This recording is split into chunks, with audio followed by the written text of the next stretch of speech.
কখনো কোনো প্রজাপতিকে উড়তে দেখেছেন? কি সুন্দর উড়ে বেড়ায় সে, এক ফুল থেকে অন্য ফুলে, এক পাতা থেকে অন্য পাতার ওপর। কিন্তু সে কিভাবে উড়তে শেখে কখনো ভেবেছেন? জন্ম থেকেই কিন্তু প্রজাপতির ডানা থাকে না, ও কিন্তু ছোট্ট একটা ডিমের আকারে জন্ম লাভ করে। তারপর সেই ডিমটি ভেঙে একটি কীট বাইরে আসে। আস্তে আস্তে সে বড় হয়, ওর শক্তি বৃদ্ধি পায়। তারপর সে সেই কীট দশা ত্যাগ করে নিজের ডানাগুলি মেলে। এই প্রক্রিয়া তার কাছে সরল নয়, অত্যন্ত যন্ত্রণাদায়ক প্রক্রিয়া, কিন্তু সে সেই যন্ত্রণা মেনে নেয়। আর তারপর আস্তে আস্তে সে উড়তে শেখে। শুধুমাত্র আকাশে উড়ে বেড়ায় তা নয়, আমাদের মনের মাঝে উড়ে বেড়ায়। এবার এই ডিম থেকে প্রজাপতি হয়ে ওঠার যে যাত্রা, এটা যতটা কঠিন, ততটাই কঠিন হয় এই সংসারে শ্রেষ্ঠ কর্ম করা, ততটাই কঠিন হয় এই সংসারে মহান হয়ে ওঠা। সেই জন্য প্রয়োজনীয় প্রচেষ্টা এবং সময়। নিরন্তর প্রচেষ্টা করতে থাকুন, পর্যাপ্ত সময় নিন, এবং আপনি নিজেকে এই আকাশে উড়ন্ত অবস্থায় পাবেন। আসুন আমার সাথে ভালোবেসে বলুন, রাধা রাধা। পায়েস হলো আমার বিশেষ প্রিয়। এর মধুর স্বাদ মনকে প্রফুল্ল করে তোলে। ছোটবেলায় মা আমার জন্য পায়েস বানাতেন এবং আমাকে বলতেন যে গরম থাকতে থাকতে খেয়ে নে কানাই, ঠান্ডা হয়ে গেলে ভালো লাগবে না। কিন্তু আমিও দুষ্টু ছিলাম, ঠান্ডা হওয়া পর্যন্ত অপেক্ষা করতাম, আর ঠান্ডা হয়ে যাবার পরে মার কাছে যেতাম আর ওনাকে বলতাম যে মা, পায়েস তো ঠান্ডা হয়ে গেছে, এটা গরম করে দিন। তখন মা হাসতেন আর বলতেন যে পায়েস না হয় আমি আবার গরম করে দেব কানাই, কিন্তু এর মধুর স্বাদ, সেই মিষ্টত্ব, সেই সুবাস, সেটা আবার ফিরে আসবে না। কথাটা সত্যি। আর এই সত্যটাই আমাদেরও জীবনের সত্য। আমাদের জীবনের মধুর সম্পর্কগুলি, এতে যখন কটুভাব প্রবেশ করে তখন সেই মিষ্টত্ব ফিরিয়ে আনা প্রায় অসম্ভব ব্যাপার হয়ে যায়। আপনি চেষ্টা করে সেই সম্পর্ক ঠিক করতেই পারবেন, তার জন্য অগাধ পরিশ্রম করতে হবে, কিন্তু আবার সেই মিষ্টত্ব কখনো ফিরে আসবে না। সেই জন্য আপনার জীবনের যে মধুর সম্পর্ক আছে, যতটা সম্ভব চেষ্টা করুন তাতে মিষ্টত্ব বজায় রাখতে। কটুভাব আসতে দেবেন না। আসুন আর আমার সাথে মধুর স্বরে বলুন, রাধা রাধা। শব্দ। শব্দ আসলে কি? শুধুই কয়েকটি অক্ষরের সমষ্টি, নাকি আমাদের বাণী? এই শব্দ এমন এক শক্তি যা কাউকেই নিজের বশবর্তী করে ফেলতে পারে। শব্দ এমন এক অস্ত্র যা কাউকে ক্ষত বিক্ষত করে দিতে পারে। এই শব্দ হলো একটি নাদ স্বরূপ, যা কোনো ঘুমন্ত ব্যক্তিকেও জাগিয়ে তুলতে পারে এবং নিজের লক্ষ্যের দিকে অগ্রসর করতে পারে। শব্দে এত শক্তি আছে যে কারোর মনে এতটা আঘাত দিতে পারে যে সে হয়তো জীবনে আর কখনো এগোতেই পারল না। তাহলে এই শব্দের প্রয়োগ খুব ভেবে চিন্তে করবেন। এবং এই শব্দের মতোই হলো নীরবতা। অনেক সময় এই নীরবতা আমাদের সহায়ক হয়ে ওঠে। অনেক সময় এটা আমাদের অনুশোচনাকে অনেক বেশি বাড়িয়ে তুলতে পারে। ভীষ্ম পিতামহ, অঙ্গরাজ কর্ণ, যখন দ্রৌপদীর বস্ত্রহরণ হচ্ছিল তখন এনারা নীরব ছিলেন। দুর্যোধনের বিরোধিতা করেননি, ওকে বাধা দেননি। আর তারপর কি হলো সেটা আপনারা সকলে জানেন।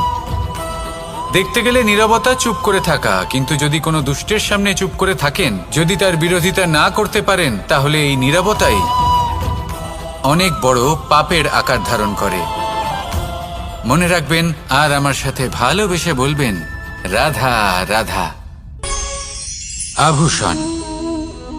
কার না ভালো লাগে এই আভূষণ? আমরা পরিশ্রম করি, ধন অর্জন করি, আর আভূষণ কিনে থাকি, কখনো নিজের জন্য, কখনো বা তাদের জন্য যাকে আমরা ভালোবাসি, বা তাদের জন্য যাকে আমরা সম্মান করি। হয়তো সেই জন্যই সীতা চূড়ামণি ধারণ করেছিলেন এবং আমি সামন্তকমণি। কিন্তু এটাই কি সেই প্রকৃত আভূষণ যা আপনার মূল্য বৃদ্ধি করে? না, শ্রীরামের আভূষণ হলো ওনার নম্র ভদ্র ব্যবহার। মাতা সীতার আভূষণ হলো ওনার সততা, ওনার নিষ্ঠা, ওনার ত্যাগ। অর্জুনের আভূষণ ছিল ওনার একাগ্রতা। রাধার আভূষণ ওনার প্রেম। এই আভূষণ কোথাও নেই, আপনার মনে আছে। যদি আপনার মনে মিষ্টতা থাকে, তা শান্ত হয়, তাতে সততা থাকে, নিষ্ঠা থাকে এবং প্রেম থাকে, তাহলে আপনার অন্য আর কোনো আভূষণের কোনো প্রয়োজন নেই। আপনি যতই ভিড়ের মাঝে থাকুন, আপনার ঔজ্জ্বল্য চোখে পড়বে। আসুন আর আমার সাথে ভালোবেসে বলুন, রাধা রাধা। এই সংসারের সবথেকে বড় সত্যি হলো জন্ম এবং মৃত্যু, কিন্তু আরো বড় একটা সত্য আছে, মিত্র এবং শত্রু, যা আমাদের সকলের জীবনে থাকে। মিত্র সে যে আমাদের সঙ্গ দেয় এবং সংসারের সবথেকে উঁচু শিখরে আমাদের নিয়ে যায়, এবং শত্রু সে যে যে কোনো মুহূর্তে যে কোনো শিখর থেকে আমাদের নিচে ফেলে দিতে পারে। এবার বিচিত্র ব্যাপার হলো এটাই যে আমরা নিজেরাই এদের সাথে নিয়ে চলি, নিজেরাই এদের পালন করি। তা কি করে? প্রথমে বুঝুন এই মিত্র এবং শত্রু কারা। আপনার নিজের মন, আর কেউ নয়। এই মনই হলো মিত্র। যখন তাতে ভারসাম্য বজায় থাকে, তা নিয়ন্ত্রিত থাকে, তা পবিত্র হয়। কিন্তু যদি এই মন অনিয়ন্ত্রিত হয়ে পড়ে, যদি আপনাকে সে নিয়ন্ত্রণ করতে শুরু করে, তখন সেই আপনার সবথেকে বড় শত্রু হয়। সেই জন্য এই মনের ওপর নিয়ন্ত্রণ রাখতে শিখুন, এতে ভারসাম্য বজায় রাখতে শিখুন। তাহলে আপনি এমন এক বন্ধুকে পাবেন যে আপনাকে এই সংসারের শিখরে পৌঁছে দেবে। আসুন আমার সাথে ভালোবেসে বলুন, রাধা রাধা। ঈশ্বর আসলে কে? সংসারের বেশিরভাগ মানুষের কাছে ঈশ্বর হলেন এই সংসারের রচয়িতা, পালনকর্তা। কারোর কাছে উনি জ্ঞাতা, কারোর কাছে উনি হলেন আস্থার প্রতীক, আবার কারোর জন্য শুধুমাত্র অন্ধবিশ্বাস। কিন্তু এই ঈশ্বর কি কোনো শরীর, নাকি একটা বোধ, নাকি শুধুই শ্রদ্ধা? ঈশ্বর হলেন তিনি যিনি হলেন আপনার ইষ্ট। সেই জন্যই তো গুরু, মাতা, পিতা এনাদেরও ঈশ্বরই বলা হয়েছে। যাদেরকে আমরা ঈশ্বর বলে মনে করি, যারা আমাদের ইষ্ট, তারা আমাদের একটি পথ দেখান, একটি দিকে চালিত করেন। সেই পথে চলে আপনি শুভ কর্ম করতে পারেন। আর যখন কোনো ব্যক্তি তার ঈশ্বরের আদেশ পালন করেন, তখন সে নিজে থেকেই শুভ পথে অগ্রসর হয়ে যান। বেশ কয়েকজন মানুষ ঈশ্বরের ওপর আস্থা রাখেন এবং ভাবেন যে অনুচিত কোনো কাজ করা উচিত নয়, ঈশ্বর দেখছেন। ওনারা ভয় পান যে কোনো অনুচিত কর্ম করলে কে জানে তার পরিণাম কি হবে। এমন অনেক ব্যক্তি রয়েছেন যারা ঈশ্বরকে বিশ্বাস করেন এবং জানেন যে ঈশ্বর তাদেরকে দেখছেন, তাই যে যে শুভ কর্ম ওনারা করেছেন তার ফল তারা অবশ্যই পাবেন। এবার আপনি ভয় পেয়ে ঈশ্বরকে বিশ্বাস করবেন, নাকি বিশ্বাসের দ্বারা ঈশ্বরকে বিশ্বাস করবেন, সেই সিদ্ধান্ত আপনারই। কিন্তু হ্যাঁ, যদি আপনার মনে ঈশ্বরের জন্য কোনো স্থান থাকে, যদি আপনার কোনো ইষ্ট থাকেন, যদি আপনি কাউকে ঈশ্বর মনে করেন, যার প্রত্যেক আদেশ আপনি পালন করে থাকেন, তাহলে বলি, ঈশ্বর কখনো আপনাকে অনুচিত পথে চালিত করবেন না। আসুন আমার সাথে ভালোবেসে বলুন, রাধা রাধা। এই সংসারে ভিন্ন ভিন্ন ধরনের গাছ আছে, অসংখ্য ধরনের প্রজাতি আছে। কিছু গাছ পাতা দিয়ে থাকে, কিছু ফুল, কিছু ফল। কেউ ছায়া প্রদান করে, কেউ শীতলতা প্রদান করে, কেউ নিজেকে খুব কষ্ট দিয়ে এই সংসারের বিকাশে সহায়ক হয়ে ওঠে। কিন্তু এই সবার মধ্যে একটা বিষয় কিন্তু সমান, এরা প্রত্যেকেই পাতা ছাড়া, ফুল ছাড়া, ফল ছাড়া জীবিত থাকতেই পারে, কিন্তু কোনো বৃক্ষই শিকড় ছাড়া বেঁচে থাকতেই পারে না। এটাই হলো রাধার। ঠিক সেইভাবেই আমাদের জীবনে শক্তি হোক, ধন হোক বা সাফল্য হোক, আমাদের বা আমাদের পরিবারের প্রসন্নতাই হোক, এই সব কিছুর আধার হলো, সবকিছুর মূল হলো পরিশ্রম। তাই জীবনে চিরকাল পরিশ্রম করতে থাকুন। যদি আপনি জীবনে মহান হবার পথে অগ্রসর হতে চান, তাহলে পরিশ্রম করুন। এই পরিশ্রম দ্বারাই নিজের পরিবারকে প্রসন্ন করুন, নিজের বন্ধুদের প্রসন্ন করুন, এই সমাজকে গর্বিত করুন। আসুন আমার সাথে ভালোবেসে বলুন, রাধা রাধা।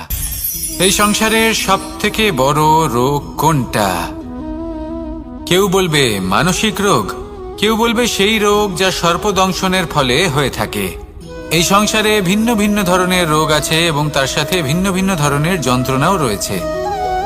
এমন একটা রোগ আছে যা চোখে দেখা যায় না, যা আপনার শরীরে কোনো দাগ রেখে যায় না, কিন্তু আপনার আত্মাকে পর্যন্ত ক্ষত বিক্ষত করে, অসুস্থ করে তোলে, বিনাশ করে দেয় আপনাকে এবং তার সাথে আপনার আত্মাকেও।